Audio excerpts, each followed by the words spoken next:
Дөө Чыңгыз эле, дөө Чыңгыз дейсиңер да. Сымиңер деле, сайтыңар деле. А негизи бул маркум жигитти зоналарда черный преступный мирде Чыңгыз дөө деп аташчу. Кличкасы Чыңгыз дөө болчу.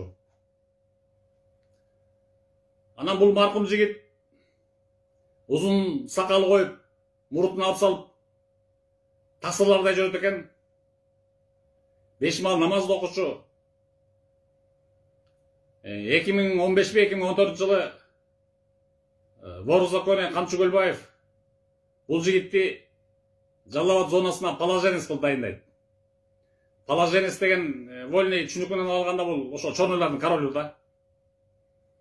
Анан Чыңгызды Жалал Абад зонасына этап болуп барат, положенец болуп. Өзү 5 мал намаз окуган жигит болчу. Бар намазга жыгат, жамаат намазга. Чыңгыздөгө кошомат кылып, Жалал Абад зонасындагы намаз окуганы да, окубаганы да, алкашы да, наркоманы да баары жыгылат намазга, чоңдордун баары жыгылышат, намазга жыгылышат да. Анан ошол сырткы көрүшүнөн карасаң, сакал мурутту койгон таксыларчасынан. 5 мал намаз окуйт, баары намазга жыгат. А бирок ниетинде, оюнда преступный мирдин закондорунан, воровской идеядан баш тарткан жок да, туурабы? Ошо боюнча калды. Андай чын эле шариатта жүрөм ою бар экен, Аллах ыраазычылыгын издейт экен. Ошо тирүү кезинде эле отказ берип кетпейт беле, воровской идеядан. Мусулмандар менен жашап кетпейт беле.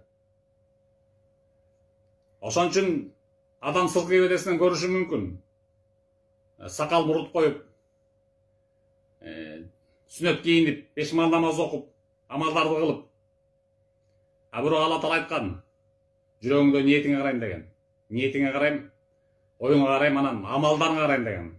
Айтып эле тим калбай, кылып эле тим калбай, жаса деген ошону. Ишке ашыр деген амалдары. Ошо дөө Чыңгыздын амалы, Чыңгыз дөөнүн амалы. Жетпей калган ошол. Воровской идеядан отказ берип кетиш керек болчу убагында. Мисалы, айтат чыгарсыздар, кантип эле преступный мир ошол баш кесер киши өлтүрүштөрдүн арасында жүрүп кантип отказ бере аласың деп. Отказ берип эле кеткенбиз, чыныгы мусулмандар, мына мисалы.